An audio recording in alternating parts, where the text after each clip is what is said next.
الحمد للہ وکفا وسلام علی عبادہ الذین اصطفى اما بعد اعوذ باللہ من الشیطان الرجیم بسم اللہ الرحمن الرحیم من یعمل سوءا یجز بہ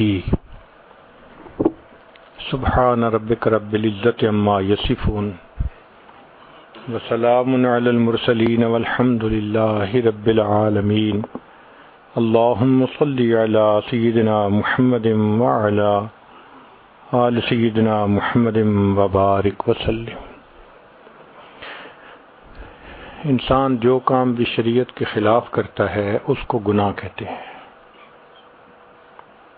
گناہ کرنے کے اخروی نقصانات بھی ہیں، دنیاوی نقصانات بھی ہیں۔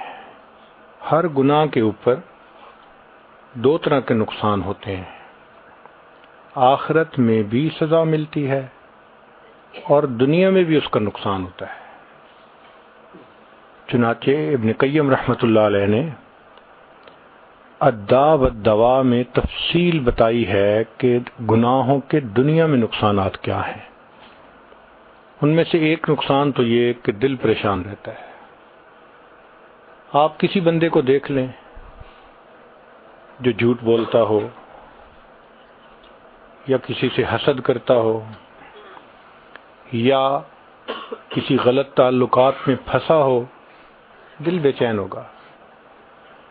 حالانکہ اس کے پاس مال پیسے کی بہتات ہے، جو چاہتا ہے کھائے، جو چاہتا ہے پیے، جہاں چاہتا ہے سوئے، دل پریشان۔ خود زبان سے بھی کہے گا کہ جی ظاہر میں سب کچھ ہے، دل پریشان ہے۔ دراصل سکون روٹھ جاتا ہے، اس کے نکال لیا جاتا ہے اس کے دل سے۔ ڈپریشن، ٹینشن، ہر وقت اسی کا مریض بنا ہوتا ہے۔ زندگی پرسکون نہیں ہوتی، بلکہ ایئر کنڈیشن کمروں میں کمبل لے کے لیٹا ہوتا ہے، کروٹیں بدلتا ہے، نیند نہیں آتی، نیند کی گولیاں کھانی پڑتی ہے۔ نیک بندہ تو زندگی میں ایک دفعہ مرتا ہے، یہ بیچارہ دن میں کئی دفعہ جیتا ہے، کئی دفعہ مرتا ہے، ایسا پریشان ہوتا ہے اور خود کہتا ہے اس جینے سے تو مر جانا بہتر ہے۔ بنیادی وجہ کیا ہوتی ہے کہ گناہوں کے اثرات ہوتے ہیں۔ ایک اور وجہ گناہوں کی وجہ سے جو پیش آتی ہے کہ عبادت کی توفیق چھن جاتی ہے۔ چنانچہ انسان اگر بدنظری کا ارتکاب کرے، تہجد کی توفیق نہیں ملتی، تکبیر اولیٰ کی توفیق نہیں ملتی، مسنون دعائیں بہت سارے لوگوں کو یاد ہوں گی، موقع پہ پڑھنی یاد نہیں آتی۔ یہ گناہوں کا وبال ہوتا ہے۔ ہمیں ایک حافظ قرآن نوجوان ملا، کہنے لگا حضرت حفظ قرآن کیا ہوا تھا 9 سال میں، کبھی ناظرہ بھی قرآن ختم نہیں کیا۔ توفیق چھن جاتی ہے، فجر کی توفیق نہیں ملتی، قضا ہو جاتی ہے، آنکھیں نہیں کھلتی، الارم لگا لگا کے رکھتے ہیں، الارم بھی بند کر دیتے ہیں، پتہ بھی نہیں ہوتا کیا یا نہیں کیا۔ تو ایک گناہوں کا یہ بھی وبال کہ نیک عمل کی توفیق چھن جاتی ہے، دعا مانگنے کو دل نہیں کرتا، بس ہاتھ اٹھائیں گے اور آدھے منٹ کی دعا، بس۔ رونا تو بڑی دور کی بات ہے، اللہ کے سامنے آنسو بہانا تو بڑی دور کی بات ہے۔ آنکھوں میں قحط سالی ہوتی ہے، بارش نہیں ہوتی، یہ گناہوں کا وبال ہوتا ہے۔ ایک یہ کہ بے برکتی ہوتی ہے زندگی میں، جو کام میں ہاتھ ڈالو وہی ادھورا، کوئی کام سمٹتا نظر نہیں آتا، ڈیل ہوتے ہوتے رہ جاتی ہے۔ وہ جی بڑے لوگ بچی کا رشتہ دیکھنے آتے ہیں، خوش ہو کے جاتے ہیں، دوبارہ رابطہ کوئی نہیں کرتا۔ وہ جی بچے کا کوئی بزنس کا سبب نہیں بن رہا. یوں لگتا ہے کہ اتنی محنت کے باوجود کام سمٹتا نظر نہیں آتا. تو اس کی وجہ کیا ہوتی ہے؟ بے برکتی ہوتی ہے. نہ وقت میں برکت، نہ صحت میں برکت. اب 22 سال کا نوجوان ہو اور شکایت کرے جی کہ مجھے لو بیک پین ہے، تو یہ بے برکتی کے سوا اور کیا ہے؟ 18 سال کا نوجوان، حضرت بیٹھتے ہوئے اٹھتا ہوں آنکھوں میں اندھیرا آ جاتا ہے. 18 سال کی عمر میں صحت میں برکت ہی نہیں رہی. تو نہ وقت میں برکت، نہ صحت میں برکت، نہ رزق میں برکت. جتنے گھر کے افراد ہیں سب کے سب کمانے والے، خرچے پورے نہیں ہوتے. اس کو بے برکتی کہتے ہیں. تو گناہوں کے وبال، ایک وبال یہ بھی ہے کہ نعمتیں زائل ہونا شروع ہو جاتی ہیں. خود کہتے ہیں حضرت ایک وقت تھا لوگوں سے لاکھوں لینے تھے، آج ایک وقت ہے کہ لوگوں کو لاکھوں دینے ہیں. ایک وقت تھا مٹی کو ہاتھ لگاتے تھے سونا بن جاتی تھی، آج سونے کو ہاتھ لگاتے ہیں مٹی بن جاتا ہے. کیوں ایسا ہوتا ہے؟ کہ جو پروردگار نعمتیں دینا جانتا ہے وہ پروردگار نعمتیں لینا بھی جانتا ہے. تو گناہوں کی وجہ سے اللہ نعمتیں واپس لے لیتے ہیں. تو آخرت میں تو جو سزا ملے گی وہ تو اپنی جگہ، دنیا میں ہی ان گناہوں کی وجہ سے مصیبتیں ہوتی ہیں انسان کے سر پر. اس لیے ان گناہوں کا ایک ہی حل ہے کہ انسان ان سے توبہ کر لے. یہ نہیں ہو سکتا کہ گناہ بھی کریں اور اللہ بھی راضی رہے. با مسلمان اللہ اللہ، با برحمن رام رام، یہ نہیں چلتا. ایک کا بن کے رہنا پڑتا ہے. گناہ کی مثال کینسر کی سی ہے. اگر جسم کے کسی حصے میں کینسر ہو، اس کا ایک ہی حل ہے کہ اس کو آپریٹ کر کے کاٹ دیا جائے. اس کے سوا دوسرا حل نہیں ہے. اگر نہیں کریں گے تو یہ کینسر پھیلے گا، موت کا سبب بن جائے گا. بالکل اسی طرح گناہ کی یہی مثال کہ اس کا ایک حل ہے کہ توبہ کر کے گناہ کو چھوڑ دیا جائے. اگر نہیں تو اس کی ظلمت ایسے پھیلے گی کہ بالآخر انسان روحانی موت مر جائے گا. گناہ کی ابتدا کچے دھاگے کی طرح کمزور ہوتی ہے. انسان ابتدا میں گناہ کو چھوڑنا چاہے تو بڑے آسانی سے چھوڑ دیتا ہے، لیکن کرتا رہے تو پھر گناہ کی عادت اتنی پختہ ہو جاتی ہے کہ جیسے جہاز کا لنگر ہوتا ہے، اینکر آف دی شپ. شپ کو اینکر سے باندھ دینا، وہ ہلنے نہیں دیتا اس کو. یہ گناہ کی عادت ایسے پختہ ہو جاتی ہے بندے کو پھر ہلنے نہیں دیتی. عطا ابن ابی رواح رحمۃ اللہ علیہ فرمایا کرتے تھے کہ اللہ رب العزت نے ایک مرتبہ مجھے الہام فرمایا، عطا میرے بندوں سے کہہ دو کہ جب تم گناہ کرنے لگتے ہو ان تمام دروازوں کو بند کر دیتے ہو جس سے مخلوق دیکھتی ہے، اس کو بند نہیں کرتے جس سے میں پروردگار دیکھتا ہوں. کیا اپنی طرف دیکھنے والوں میں سب سے کم درجے کا مجھے سمجھتے ہو؟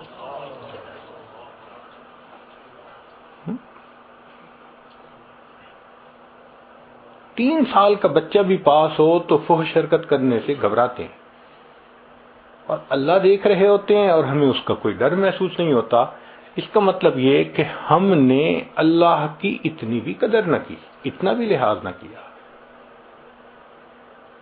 تو گناہوں کے اپنے اثرات ہیں.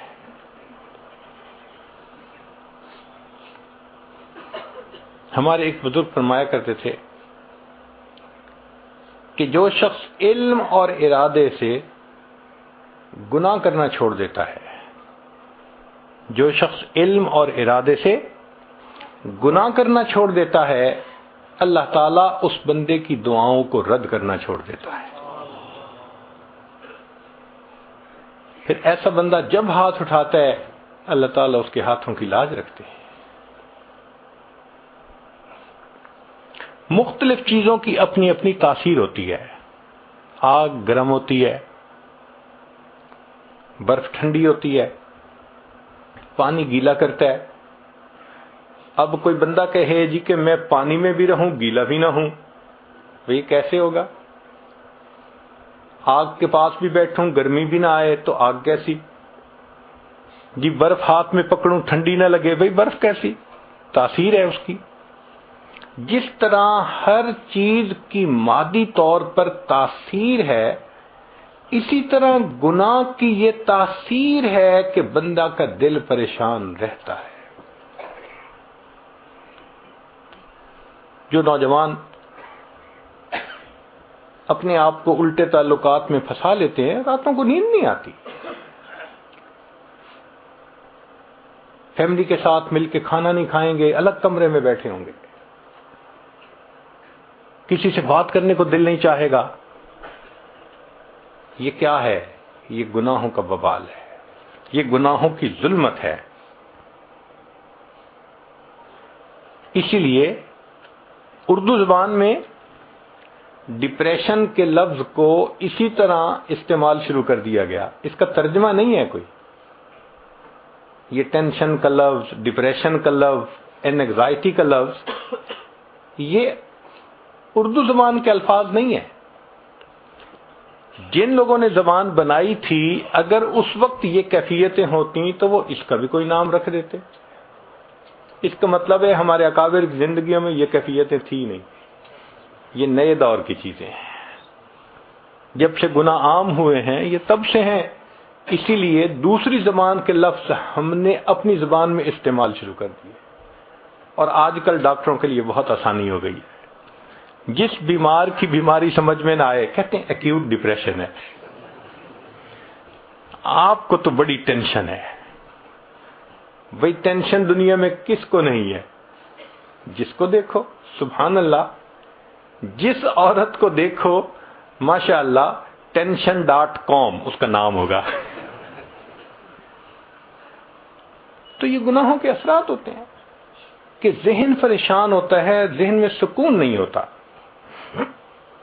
عجیب بات ہے کہ زندگی کی جتنی سہولیات آج ہمیں حاصل ہیں اس سائنسی دور میں، اس سے پہلے کبھی حاصل نہیں تھی. جو مشروبات آج ملتے ہیں، جو مختلف طرح کے کھانے آج نصیب ہوتے ہیں، جیسی تیز رفتار کمفرٹیبل سواریاں آج ہمیں حاصل ہیں، یہ پہلے نہیں تھی. ہمارے اکابر تو سردی گرمی برداشت کرتے تھے، خشک روٹی کھا لیتے تھے، سالن نہیں ہوتا تھا، سفر میں مشقتیں ہوتی تھیں. ہمیں تو اللہ نے اتنی سہولتیں دی ہیں. لیکن عجیب بات کہ ان تمام سہولیات کے باوجود جتنی اللہ تعالیٰ کی شکایتیں آج ہیں اس سے پہلے نہیں تھی. جس کے دیکھو اس کی زبان پہ شکوہ. بیٹے کو نوکری نہیں ملی، بیٹی کا رشتہ نہیں آیا، فلاں کام ایسے نہیں ہوا. بھئی اللہ تعالیٰ کے شکوے ہم کیوں کرتے ہیں؟ ہم الزام ان کو دیتے تھے، قصور اپنا نکل آیا. اللہ تعالیٰ ارشاد فرماتے ہیں ما اصابکم من مصیبت فبما کسبت ایدیکم. جو مصیبت تمہیں پہنچتی ہے تمہارے ہاتھوں کی کمائی ہوتی ہے. تو اپنے گناہوں کا وبال ہوتا ہے اور شکوے اللہ کے. عطا ابن ابی رباح رحمۃ اللہ علیہ فرماتے ہیں کہ اللہ رب العزت نے الہام فرمایا کہ عطا میرے بندوں کو کہہ دو، تمہیں ذرا کوئی پریشانی ہوتی ہے تم اپنے دوستوں کی محفل میں بیٹھ کے فوراً میرے شکوے شروع کر دیتے ہو، جبکہ تمہارا نام اعمال گناہوں سے بھرا میرے پاس آتا ہے. میں فرشتوں کی محفل میں تمہارے شکوے تو نہیں کیا کرتا. تو سہولیات بھی اتنی کہ کبھی اتنی نہیں تھی، اور اس پر دیکھو کہ شکوے بھی اتنے. اچھا بیماریاں بھی وہ ہیں جن کا تعلق کم کھانے سے نہیں ہے، زیادہ کھانے سے. اب بتائیں معدے کا السر کم کھانے سے تو نہیں نہ ہوتا، زیادہ کھانے سے. بلڈ پریشر زیادہ نمک کھانے سے، ہائی کولیسٹرول زیادہ چربی کھانے سے، تو بیماریاں بھی شوگر زیادہ میٹھا کھانے سے، تو بیماریاں بھی وہ ہیں جو زیادہ کھانے سے تعلق رکھتی ہیں، اور شکوے بھی اللہ تعالیٰ کے آج سب سے زیادہ ہیں۔ بنیادی وجہ کہ یہ پریشانیاں ہمارے ہاتھوں کی اپنی کمائی ہیں۔ صحابہ رضی اللہ عنہم کے پاس رزق کم ہوتا تھا، مگر ان کے دلوں میں سکون تھا، زندگیوں کے اندر عبادت تھی، اللہ کی نعمتوں کا شکر تھا۔ آج رزق ہے، برکت نہیں ہے، جس کے دیکھو فکر لگی ہوتی ہے۔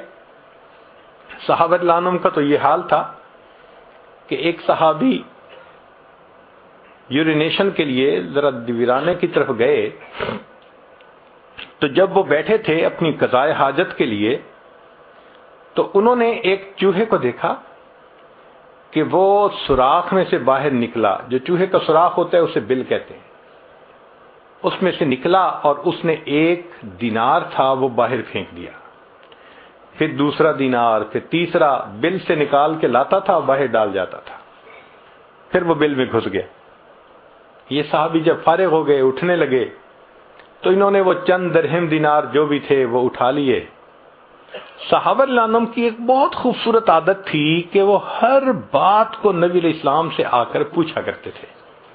تو یہ صحابی محبوب صلی اللہ علیہ وسلم کی خدمت میں حاضر ہوئے، اے اللہ کے حبیب صلی اللہ علیہ وسلم، میرے ساتھ یہ واقعہ پیش آیا، اب بتائیے کہ یہ پیسے میرے لیے استعمال کرنا جائز ہیں یا نہیں ہیں؟ تو نبی علیہ السلام نے فرمایا کہ اللہ رب العزت نے تمہارے لیے غیبی طور پر رزق کا انتظام کر دیا، تم اس کے استعمال کرو۔ اب فرق زندگیوں کا دیکھیے کہ صحابہ رضی اللہ تعالی عنہم کو بلوں سے رزق ملتا تھا، اور ہماری زندگی ایسی ہے جو سارا مہینہ کماتے ہیں اینڈ کے اوپر وہ بلوں میں چلا جاتا ہے۔ یہ بجلی کا بل، یہ پانی کا بل، یہ انشورنس کا بل، یہ فلاں چیز کا بل، وہ بل کو دیکھ کے دل کو کچھ ہونے لگ جاتا ہے۔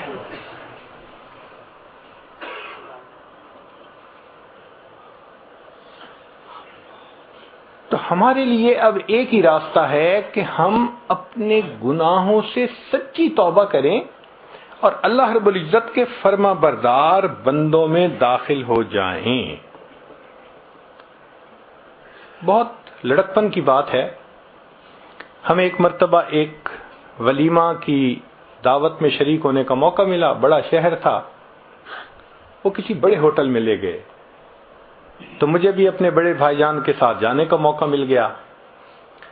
اس دن میں نے پہلی دفعہ دیکھا کہ ٹریز کے اندر کھانا لگا ہوا ہے، اور ہر ٹرے کے نیچے چھوٹی سی بتی جل رہی ہے، آگ جل رہی ہے ہلکی ہلکی۔ تو میرے لیے عجیب سی بات تھی، ہم نے پہلے یہ سلسلہ نہیں دیکھا تھا گھروں میں۔ تو جو سرو کر رہا تھا، میں نے اس سے یہ کویسچن پوچھا کہ انکل، یہ آپ نے ہر ٹرے کے نیچے آگ کیوں جلائی ہوئی ہے؟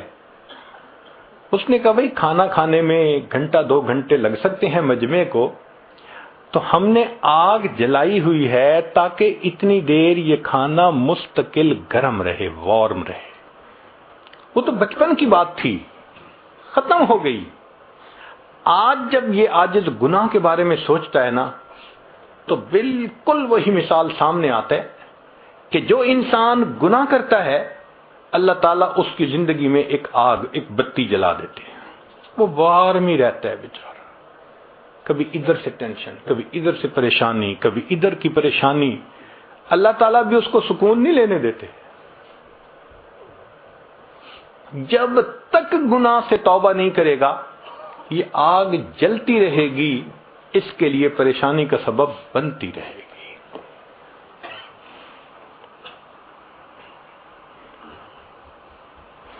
چنانچہ ہمارے اکابر نے لکھا ہے کہ انسان گناہ کیوں کرتا ہے؟ اس کو مکافات عمل کا یقین نہیں ہوتا۔ مکافات عمل سے کیا مراد؟ ہم بچھو کو کیوں ہاتھ نہیں لگاتے؟ پتہ ہوتا ہے کہ یہ ڈنک لگائے گا اس لیے دور ہٹتے ہیں. سانپ کو کیوں ہاتھ میں نہیں پکڑتے؟ یقین ہوتا ہے یہ ڈسے گا موت آ جائے گی. بجلی کی تار کو کیوں نہیں ہاتھ لگاتے؟ بھئی جھٹکا لگے گا انسان مر جائے گا.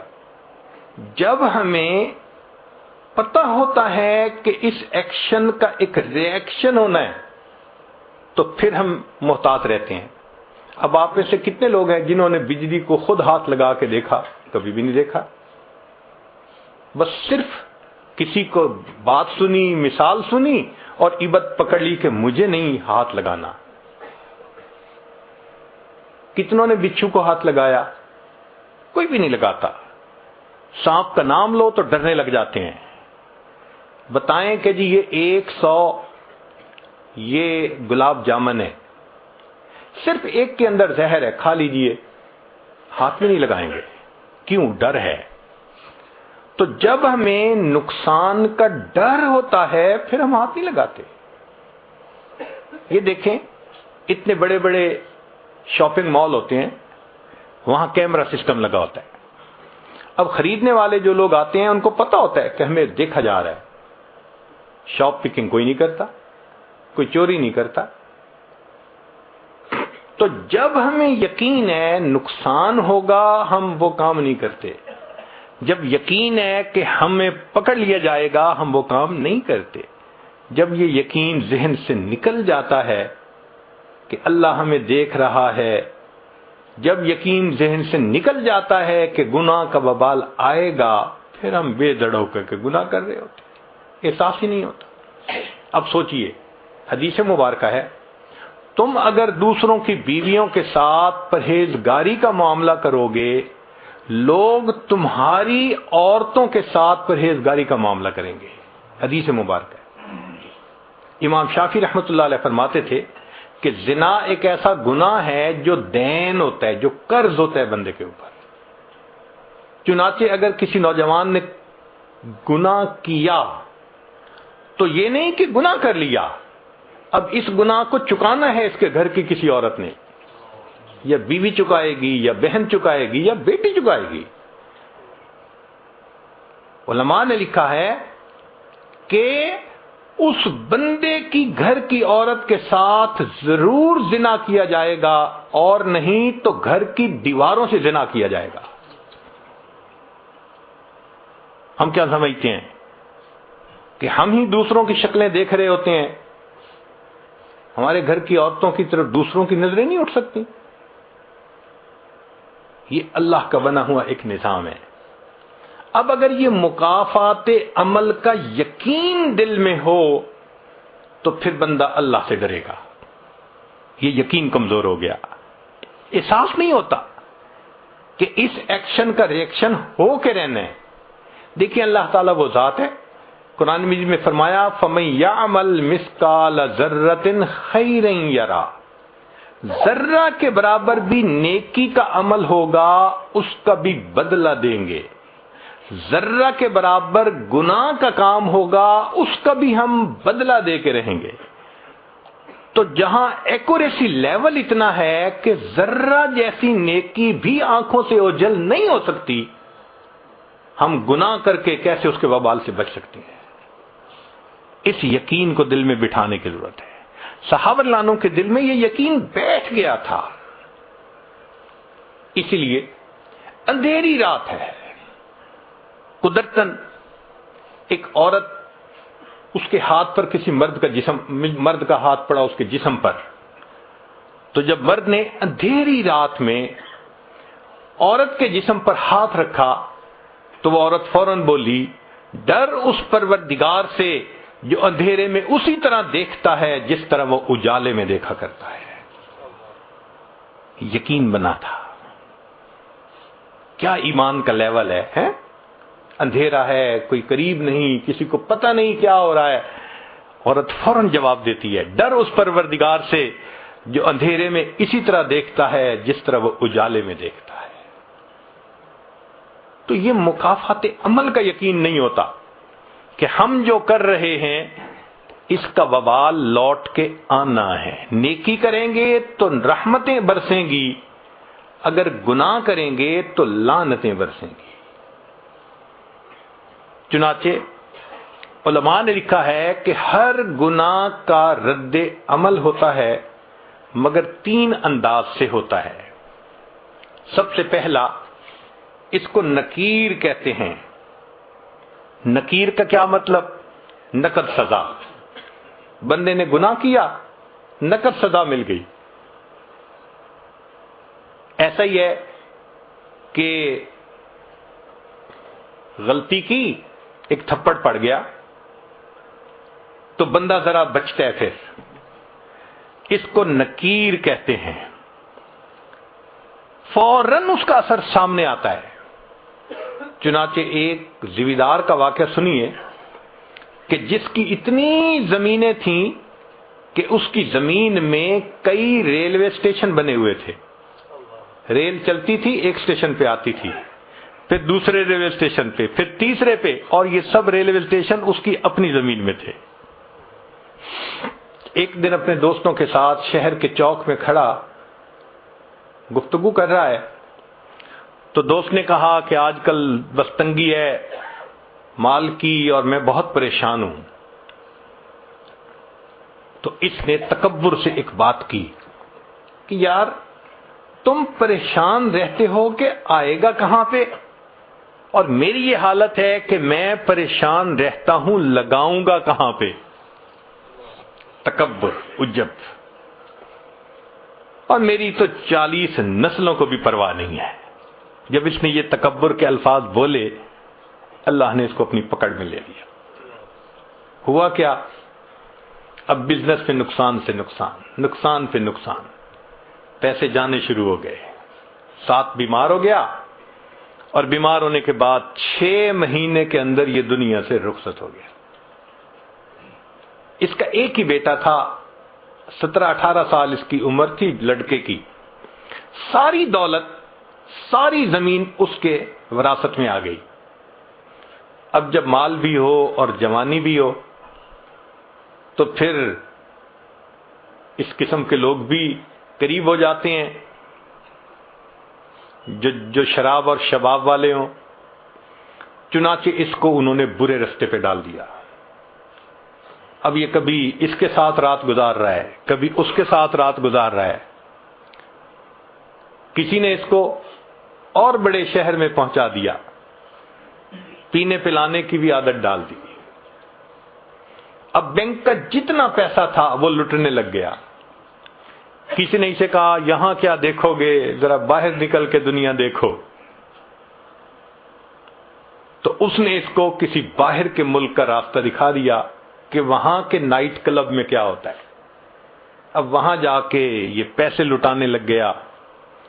1-2 سال کی بات ہے، سب بینک اکاؤنٹ زیرو، اور بیماریوں کا بھی مریض ہو گیا. جب روز عیاشی کرنی ہے اور متعدد بار کرنی ہے تو نتیجہ کیا ہوگا؟ بیماریاں. نوجوان بچہ ہے مگر بیمار. اب زمینیں بچ گئیں، یہ کیا کرتا؟ زمین کا ٹکڑا بیچتا، جو پیسے ملتے پھر باہر کا ٹرپ لگاتا، پھر آ کے زمین کا اگلا ٹکڑا بیچتا. کچھ چند سالوں کے بعد ایک ایسا وقت بھی آیا، اس کی ساری زمینیں بک گئیں، ایک مکان رہ گیا تھا. پھر یہ اپنے نشے سے نہیں رہ سکتا تھا، پیسے کی ضرورت تھی. ایک وقت آیا اس نے اپنا ذاتی مکان بھی بیچ دیا. مال بھی ختم، جائیداد بھی ختم، ذاتی مکان بھی بک گیا. اب رہنے کی بھی جگہ نہیں تھی. چنانچہ ایک وہ وقت بھی آیا جس شہر کے چوک میں کھڑے ہو کر اس کے باپ نے تکبر کا بول بولا تھا، میری 40 نسلوں کو بھی پرواہ نہیں، اسی چوک میں کھڑا ہو کر اس کا بیٹا لوگوں سے بھیک مانگا کرتا تھا. اللہ نے دکھا دیا، میں دینا جانتا ہوں، میں لینا بھی جانتا ہوں. تمہارا بیٹا یہیں کھڑے ہو کر لوگوں سے بھیک مانگا کرے گا. اس کو نکیر کہتے ہیں، نقد سزا. یہ سزا کی پہلی قسم ہے. ایک ہوتا ہے تاخیر، کہ نقد سزا تو نہیں ملتی مگر مہلت مل جاتی ہے. توبہ کرنے کے لیے، اگر توبہ نہ کرے تو پھر کچھ وقت کے بعد پھر سزا ملتی ہے۔ تلبیس ابلیس میں ابن جوزی رحمۃ اللہ علیہ نے واقعہ لکھا ہے کہ ایک نوجوان تھا، حافظ قرآن تھا، اس نے شہوت کی نظر کسی غیر پر ڈالی اور اس کا نتیجہ کیا نکلا کہ 20 سال کے بعد قرآن مجید اس کے سینے سے نکال لیا گیا، بھول گیا قرآن پاک۔ یہ تاخیر ہوتی ہے کہ سزا تو ملتی ہے مگر ڈیلے ٹائم کے ساتھ ملتی ہے، چند دن لگیں، چند مہینے لگیں، چند سال لگیں، مگر سزا ملتی ہے۔ اس کو تاخیر کہتے ہیں۔ چنانچہ ہم اپنے بچپن میں اپنے محلے میں ایک بوڑھی عورت کو دیکھا کرتے تھے، وہ پاگل تھی، بچے اس کو تنگ کرتے تھے، کنکر مارتے تھے، تو مجھے میری امی کہتی تھی بیٹا اس کو کبھی نہ تنگ کرنا، کبھی کنکر نہ مارنا۔ تو میں ہمیشہ کھڑے ہو کے، چھوٹا بچہ تھا، اس کو دیکھا کرتا تھا کہ یہ کیوں ایسے پاگل سی ہے، دیوانی سی ہے۔ جب بڑے ہوئے تو پھر والدہ نے اس کا قصہ سنایا، کہنے لگی کہ یہ ہمارے محلے کی ایک اچھے گھرانے کی خاتون تھی، جوان العمر تھی، اللہ نے اس کو بیٹا دیا، بیٹا بھی بڑا خوبصورت، گھر کے کام میں لگی ہوئی تھی۔ اب بچہ اپنی ماں سے بہت اٹیچڈ تھا، کچھ بچے ہوتے ہیں نا، گود کا چسکا ہوتا ہے کہ ہر وقت ماں ہی گود میں اٹھائے رکھے، وہ بھی اسی قسم کا بچہ تھا۔ اس عورت نے کوئی کام سمیٹنا تھا تو یہ اس بچے کو فیڈر دے کے لٹا کر گئی کہ تم اب جو ہے نا لیٹ جانا، اب باہر مت آنا، مجھے کام سمیٹنا ہے۔ اور بچہ فیڈر پہ کے پھر باہر، وہ تو معصوم بچہ تھا، چھوٹا تھا۔ تو ماں اس کو پھر لے کے آئی اور کہا کہ تم مجھے بہت تنگ کر رہے ہو، اب بالکل میرے پیچھے مت آنا۔ بچہ پھر آ گیا، اب اس کو غصہ آ گیا اور غصہ کنٹرول نہ ہوا تو یہ بچے پہ برسنے لگی، اس کو بہت سخت سخت کہا، میں تجھے سلا کے آئی تھی، کیوں میرے پیچھے آ گیا، تنگ کرتا ہے مجھے، سویا سو ہی جاتا تو اچھا تھا۔ جب اس نے یہ الفاظ کہہ دیے نا کہ تو سویا سو ہی جاتا تو اچھا تھا، اللہ کی پکڑ آ گئی۔ مگر اللہ نے اس وقت اس کے بیٹے کو موت نہیں دی،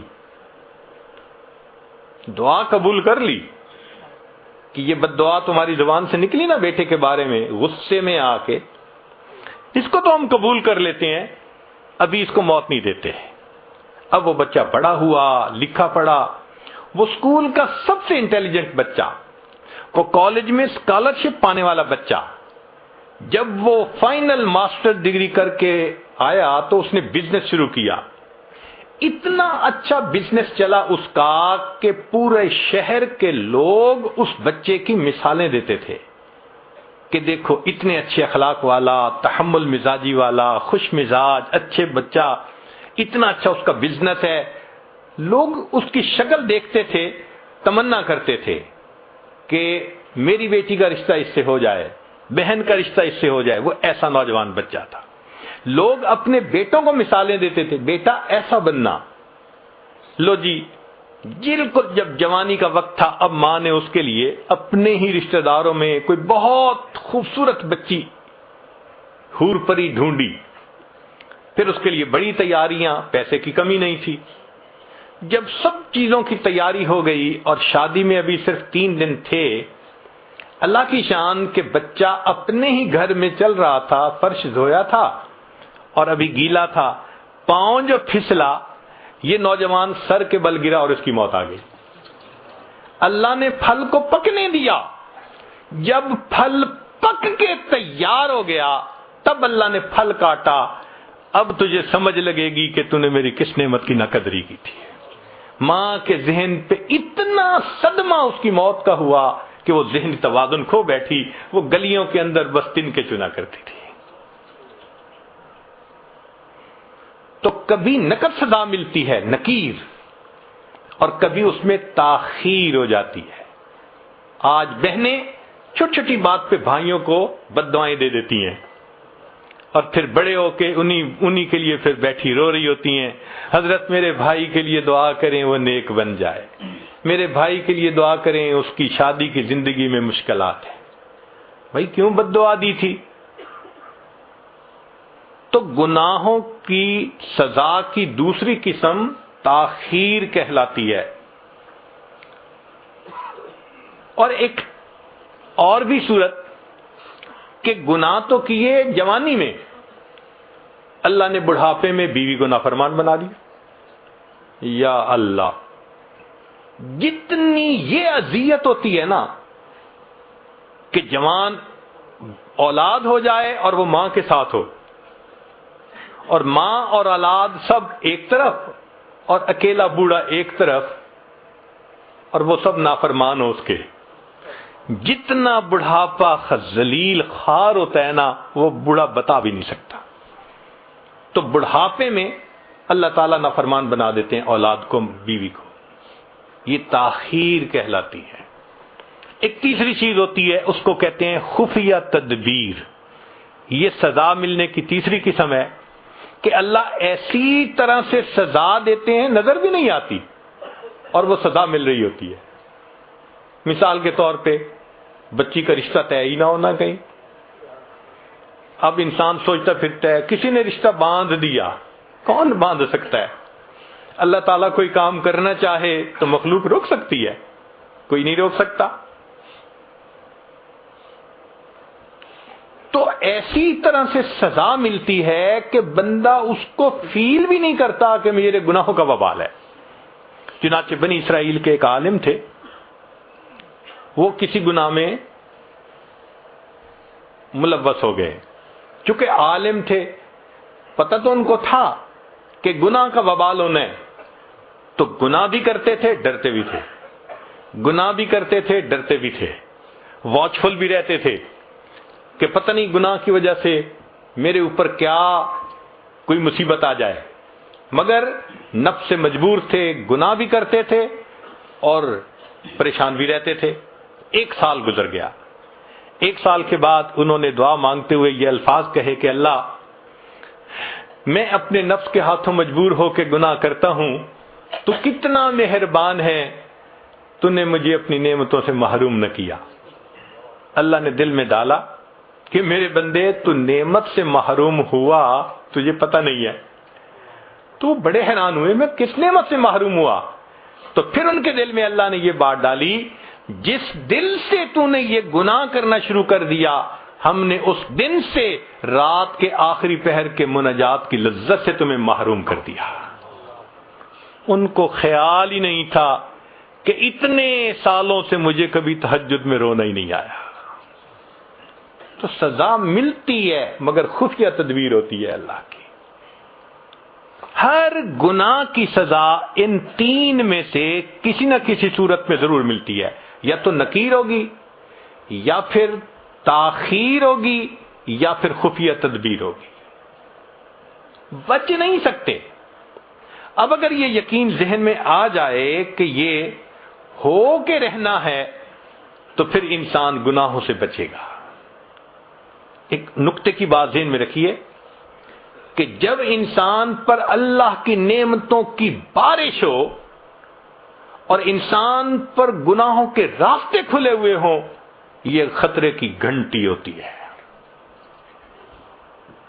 جب اللہ کی نعمتوں کی بہتات ہو اور انسان کے لیے گناہ کے راستے بھی کھل جائیں، یہ خطرے کی گھنٹی ہوتی ہے۔ اس کا مطلب یہ ہے کہ ڈھیل دی جا رہی ہے تاکہ فلما نسوا ما ذکروا به فتحنا علیہم ابواب کل شیء۔ اللہ فرماتے ہیں بنی اسرائیل جب وہ بھول گئے جو ان کو نصیحت کی گئی تھی، ہم نے ہر چیز کے دروازے کھول دیے، حتیٰ کہ وہ اچھی طرح غافل ہو گئے۔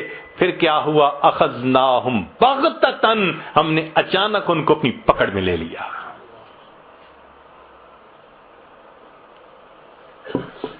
ہمارے اکابر نے لکھا ہے کہ انسان اپنے دل کو دیکھے تو خود ججمنٹ کر سکتا ہے کہ دل منور ہے یا دل سیاہ ہے۔ یہ بہت آسان کام ہے، ضروری نہیں کہ ڈاکٹر کے پاس جائیں گے تو ڈاکٹر بتائے گا۔ اس کا لٹمس ٹیسٹ ہم خود بھی کر سکتے ہیں. مثلا دل سیاہ ہونے کی علامتیں، پہلی بات گناہ کی جھجک ختم ہو جاتی ہے.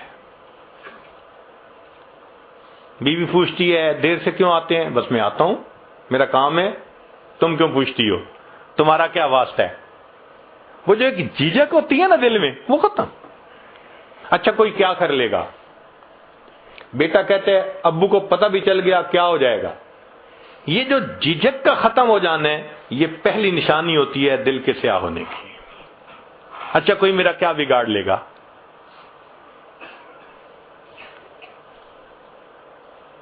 پہلے سکرین پہ کوئی ایسی شکل دیکھنے کے ڈرتا تھا، اور اب فیس بک کے اوپر تعلقات بنائے ہوئے ہیں اور ڈر بھی نہیں ہے کسی کا، اکاؤنٹ بھی کھولا ہوا ہے.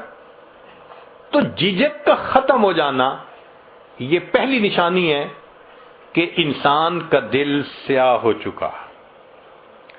دوسری بات نیکی کا بوجھل محسوس ہونا. نماز کو دل نہیں کرتا، مسجد آنے کو دل نہیں کرتا، نیک لوگوں سے ملنے کو دل نہیں کرتا، کسی بیان میں آنے کو دل نہیں کرتا، اللہ کے راستے میں نکلنے کو دل نہیں کرتا، تلاوت کو دل نہیں کرتا. یہ نیکی کا بوجھل محسوس ہونا یہ گناہ دل کے سیاہ ہونے کی دوسری علامت ہوتی ہے. اور تیسری بات کہ اگر کوئی سمجھائے تو سمجھانے والا بڑا برا لگتا ہے. میں اسے سمجھوں ہوں دشمن جو مجھے سمجھائے ہے. کہتے مجھے سمجھاتے کیوں ہیں؟ ماں باپ کیوں سمجھاتے ہیں؟ خاوند کہتے ہیں بیوی کیوں مجھے ہر وقت یہ باتیں کرتی رہتی ہے؟ بیوی کہتی ہے خاوند مجھے کیوں سمجھاتا ہے؟ بھئی جو سمجھا رہا ہے وہ تو خیر خواہ ہے، مگر دل جب سیاہ ہوتا ہے تو خیر خواہ بد خواہ نظر آ رہا ہوتا ہے. تو یہ تین علامات ہیں دل کے سیاہ ہونے کی، اور تین ہی علامات ہیں دل کے منور ہونے کی. پہلی علامت چہرے پہ نور ہونا. جو نیکی کرے گا اللہ تعالیٰ اس کی نیکی کا نور اس کے چہرے پہ سجا دیں گے. چہرے کو دیکھ کے سکون ہوتا ہے، چہرے کو دیکھ کے اللہ یاد آتا ہے. یہ اللہ والوں کے چہرے اس بات کی علامت ہوتے ہیں. فرمایا میرے بندے جتنا چاہے چھپ کر میری عبادت کر، میں تیری عبادت کے نور کو تیرے چہرے پہ سجا دوں گا. یہ اللہ نے میک اپ کر دیا ہوتا ہے ان کا. آپ کبھی کمپیئر کریں نا اللہ والوں کے چہروں کو اور دوسری طرف جو سٹار کہلاتے ہیں، ادھر ادھر سکرینوں پہ تماشے کرتے ہیں، ناچتے پھرتے ہیں، ان کے چہرے پہ دیکھیں کہ کتنی ظلمت ہوتی ہے، اور ان اللہ والوں کے چہروں کے سکون کو بھی ذرا دیکھا کریں، فرق واضح نظر آتا ہے. چہرے پہ نور ہونا، اور دوسری بات ان کے دل میں سرور ہوتا ہے. جو حالات بھی ہوں، پریشانی کے ہیں، مشکل کے ہیں، دل پرسکون ہوتا ہے، دل میں سرور ہوتا ہے. جائیے کس واسطے اے درد میں خانے کے بیچ، جائیے کس واسطے اے درد میں خانے کے بیچ، کچھ عجب مستی ہے اپنے دل کے پیمانے کے بیچ. دل میں ایک مستی ہوتی ہے، دل میں ایک لذت ہوتی ہے، سکون ہوتا ہے دل میں. تو چہرے پہ نور ہونا، دل میں سرور ہونا، اور تیسری بات کاموں میں اللہ کی مدد ہونا. جو کام کرنا ہوتا ہے اللہ کڑیاں جوڑتے ہیں.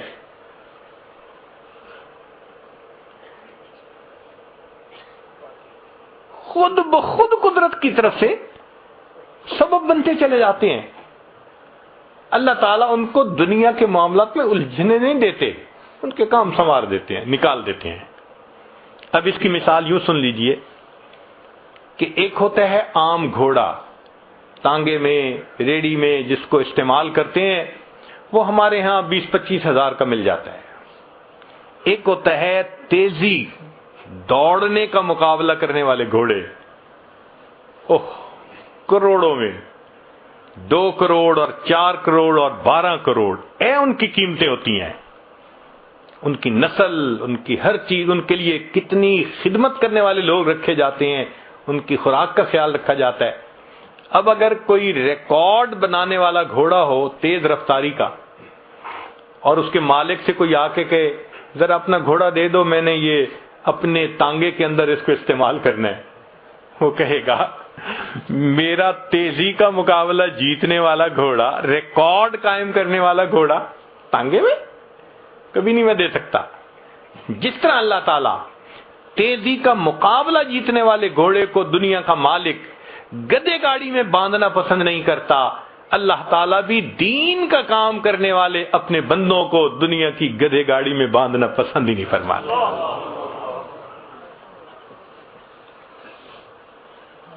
پھر کوئی دنیا کے معاملات ہوتے ہیں، اللہ سمیٹ دیتے ہیں، اللہ سمیٹ دیتے ہیں، یہ تو میرا بھاگنے والا گھوڑا ہے، یہ تو میرا دین کا کام کرنے والا، یہ تو نیکی عبادت کرنے والا میرا بندہ ہے، کیوں اس کو میں دنیا کے معاملات میں الجھاؤں؟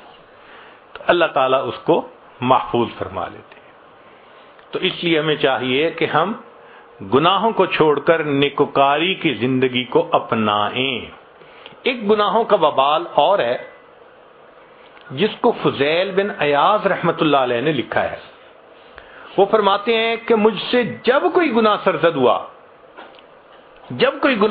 ہوا میں نے دیکھا کہ اس کی وجہ سے یا تو میری بیوی نے میری نافرمانی کی، یا میری اولاد نے نافرمانی کی، یا میرے ماتحت نوکر چاکر تھے انہوں نے نافرمانی کی، یا پھر میرے سواری کے جانور نے میری نافرمانی کی۔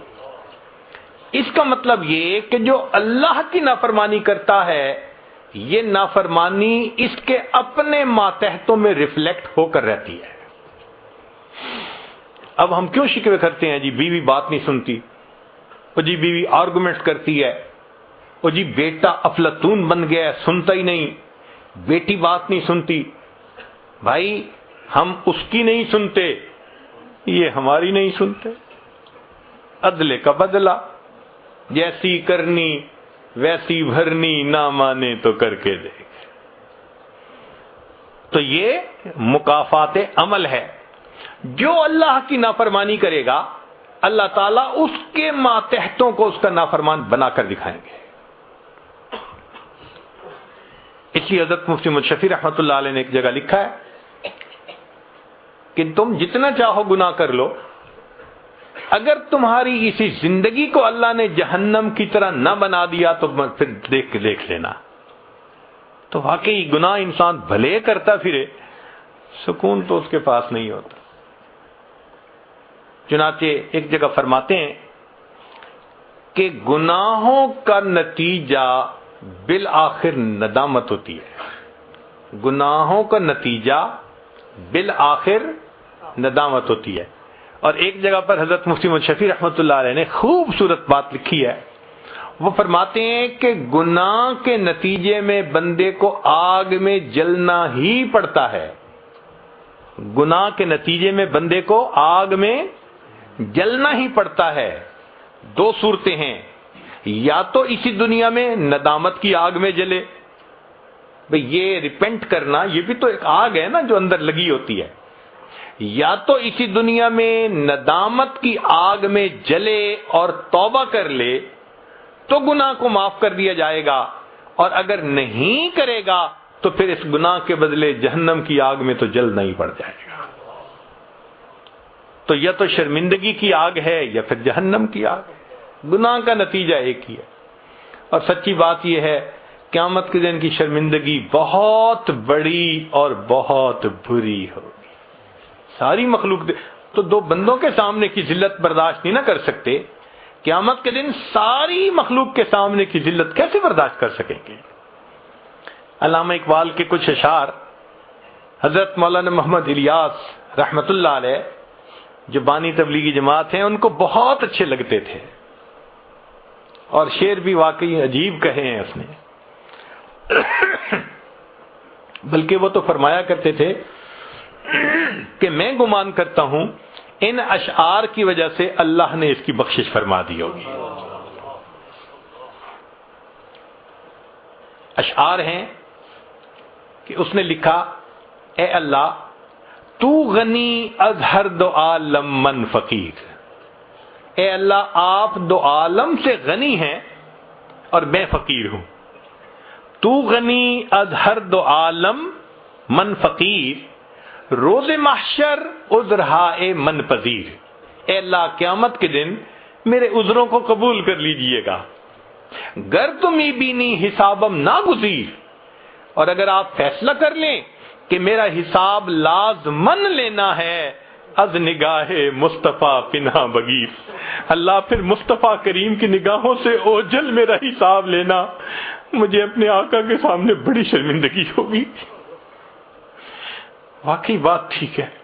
اگر قیامت کے دن اللہ رب العزت نے ہمیں یہ چوائس دے دیا، میرے بندے یا تو یہ راستہ چن لے کہ ہم تیرے گناہ تیرے سب رشتہ داروں کے سامنے ابھی ظاہر کرتے ہیں، تیری زندگی کی ویڈیو ماں کو کہیں گے تیری اولاد کو دکھاتے ہیں، بیوی کو کہیں گے تیرے خاوند کو دکھاتے ہیں، استاد کو کہیں گے تیرے شاگردوں کو دکھاتے ہیں، اور بیٹی کو کہیں گے تیری زندگی کی ویڈیو تیرے باپ کو دکھاتے ہیں، یا پھر خود جہنم میں چلی جا.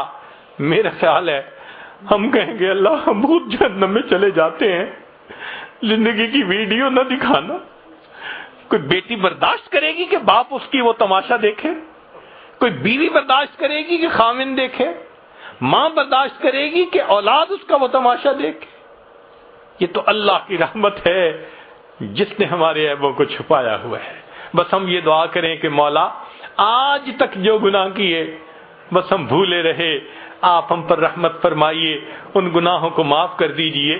اللہ آپ نے زندگی میں ہمارے گناہوں پہ پردہ پوشی فرمائی، ہم قیامت کے دن اس کی پردہ پوشی کے زیادہ مستحق ہیں. اللہ اس دن پردہ پوشی فرما دیجئے گا اور اس دن ہمیں اپنی رحمت عطا فرما دیجئے گا. لہذا آج ہم گناہوں سے توبہ کر کے ایک نئی ایمانی اسلامی زندگی بسر کرنے کا دل میں عہد کریں. وآخر دعوانا ان الحمد للہ رب العالمین. ابھی نکاح بھی ہوگا انشاءاللہ.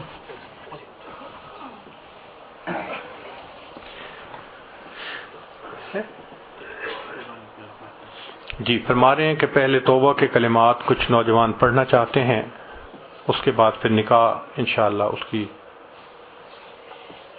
پڑھا دیں گے. دل میں یہ نیت کر لیجئے کہ ہم زندگی کے پچھلے سب گناہوں سے سچی پکی توبہ کر رہے ہیں، آئندہ نیکوکاری پرہیزگاری کی زندگی گزارنے کا دل میں ارادہ کر رہے ہیں. جیسی نیت ہوتی ہے ویسی مراد مل جاتی ہے. نیت کیجئے اللہ ہمیں آئندہ سچی اور سچی زندگی گزارنے کی توفیق عطا فرما. الحمدللہ وکفا وسلام علی عبادہ الذین اصطفی. اما بعد، یہ کلمات سچے دل کے ساتھ پیچھے پڑھیے. بسم اللہ الرحمن الرحیم. لا الہ الا اللہ محمد الرسول اللہ. آمنت باللہ وملائکتہ وکتبہ ورسلہ والیوم الآخر والقدر خیرہ وشرہ من اللہ تعالی والبعث بعد الموت.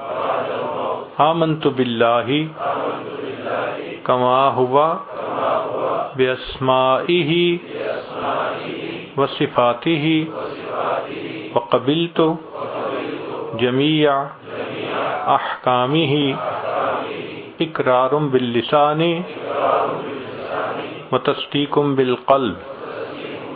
اشہد ان لا الہ الا اللہ واشہد ان محمدا عبدہ ورسولہ.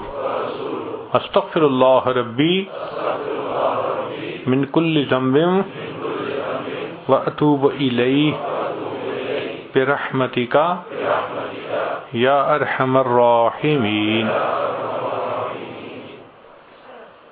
چند معمولات ہیں، اگر ان کو آپ باقاعدگی سے کریں گے تو اللہ تعالیٰ دل کو منور کریں گے. ان میں سے پہلا ہے 100 مرتبہ استغفار پڑھنا، استغفر اللہ ربی من کل ذنب واتوب الیہ 100 مرتبہ درود شریف پڑھنا اللہم صلی علی سیدنا محمد وعلی آل سیدنا محمد وبارک وسلم۔ تیسرا ہے قرآن مجید کی تلاوت کرنا، ایک پارہ روزانہ ہو تو بہت اچھا، مشکل ہو تو آدھا پارہ صحیح، جو حفاظ ہیں وہ اپنی منزل کے حساب سے پڑھیں۔ چوتھا ہے چلتے پھرتے لیٹے بیٹھے ہر وقت دل میں اللہ کا دھیان رکھنا، دست بکار دل بیار، ہاتھ کام کاج میں مشغول اور دل اللہ تعالیٰ کی یاد میں مشغول۔ اور پانچویں چیز ہے ذکر قلبی یعنی مراقبہ۔ مراقبے کا طریقہ یہ ہے کہ ساری دنیا کے خیالات سے ہٹ کٹ کے اللہ کی یاد میں ڈوب جائیں اور یہ سوچیں کہ اللہ رب العزت کی رحمت آ رہی ہے، دل میں سما رہی ہے، دل کی ظلمت اور سیاہی دور ہو رہی ہے، اور میرا دل اللہ اللہ اللہ یہ میرا دل کہہ رہا ہے۔ انشاءاللہ 15 منٹ آدھا گھنٹہ اس پر بیٹھنے کی عادت بنائیں گے تو دل کی کیفیات روزانہ چارج ہوتی رہیں گی اور اللہ کی محبت میں آپ ایک اضافہ محسوس کریں گے، گناہوں سے بچنا آسان ہوگا۔ اس کے اثرات آپ خود اپنی آنکھوں سے دیکھیں گے۔ اللہ تعالی ہمارے لیے نیکی کی زندگی گزارنا آسان فرما دے۔